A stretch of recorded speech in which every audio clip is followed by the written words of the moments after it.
శాసనసభ్యులు సీనియర్ నాయకులు అయినటువంటి గఫూర్ గారు మనతో పాటు లైవ్లో జాయిన్ అయ్యారు. అట్లనే మనతో పాటు అధికార ప్రతినిధి జనసేన రజనీ గారు కూడా మనతో పాటు లైవ్లో ఉన్నారు. సో విజయ్ కుమార్ గారు, ఏంటి ఇవాళ జగన్ చూశారు కదా, అసలు లా అండ్ ఆర్డర్ అనేది లేకుండా పోతున్నటువంటి పరిస్థితి, పూర్తిగా చేతులు దాటిపోతోంది. ఇంకైనా మేల్కోవాలి.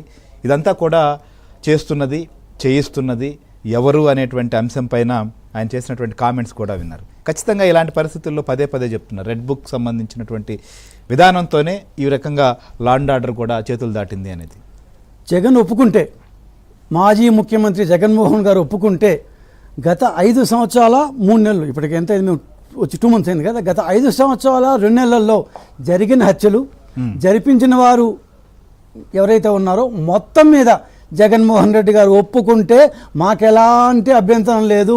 ఎమ్మెల్సీ గారు చేసిన హత్యలు, డోర్ డెలివరీ చేసిన హత్యలు, వైజాగ్లో సుధాకర్ని చంపిన వాళ్ళు, ఆ చిన్న అబ్బాయిని వాళ్ళ అక్కని ఏదో చెబుతుంటే వాళ్ళు చంపించిన వాళ్ళ దగ్గర నుంచి ప్రతి ఒక్కరి హత్యాయత్నాలు పోలీస్ స్టేషన్లోకి తీసిపోయి దాన్ని RRRని కొట్టిన వాళ్ళు, కొట్టించిన వాళ్ళు, లైవ్ చూసిన వాళ్ళు, కొట్టించిన పోలీస్ ఆఫీసర్లు,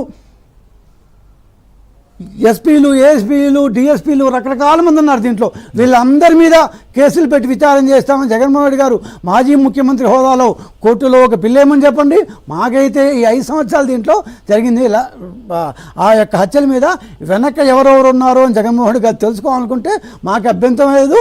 ఇంక్లూడింగ్ కడప వివేకానంద రెడ్డి గారి హత్యతో సహా మాకు ఎలాంటి అభ్యంతరాలు లేవు, తెలుసుకోమని చెప్పండి. రాష్ట్రంలో అధికారంలోకి వచ్చిన తర్వాత, మేము అధికారంలోకి వచ్చిన తర్వాత జరిగినవి ఈ పర్టికులర్ ఈ సుబ్బారాయుడుతో సహా 5 హత్యలు జరిగాయి. దాంట్లో 3 టీడీపీ వాళ్ళ హత్యలు, మా యొక్క కార్యకర్తలు.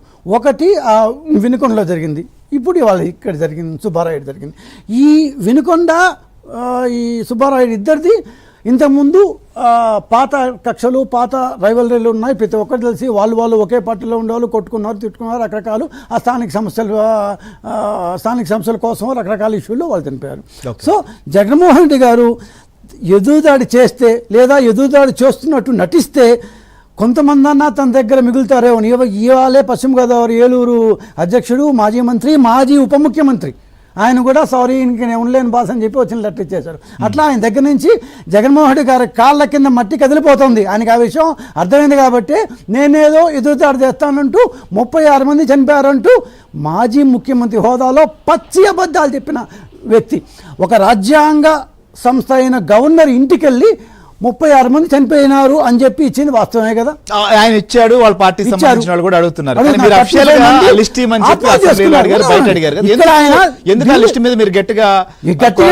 ఇంతకన్నా గట్టిగా కొట్టడగాలి, ఇంకా కొట్టడగాలి, ఇంకా అంతకంటే ఇంకేం లేదు. ఆయన ఢిల్లీకి వెళ్ళాడు. నేను అక్కడ పోయేటప్పుడు ఏం చెప్పాడు, నేను ప్రైమ్ మినిస్టర్ని కలుస్తాను, రాష్ట్రపతిని కలుస్తాను అన్నాడు. ఎందుకు కలవకుండా వచ్చేసారు? మధ్యాహ్నం 2nd డే 3 గంటలకల్లా ఎందుకు సర్దుకొని వచ్చేసాడు? కొడతారు పోతే, ఇష్టం వచ్చిన మాడుతున్నావు నువ్వు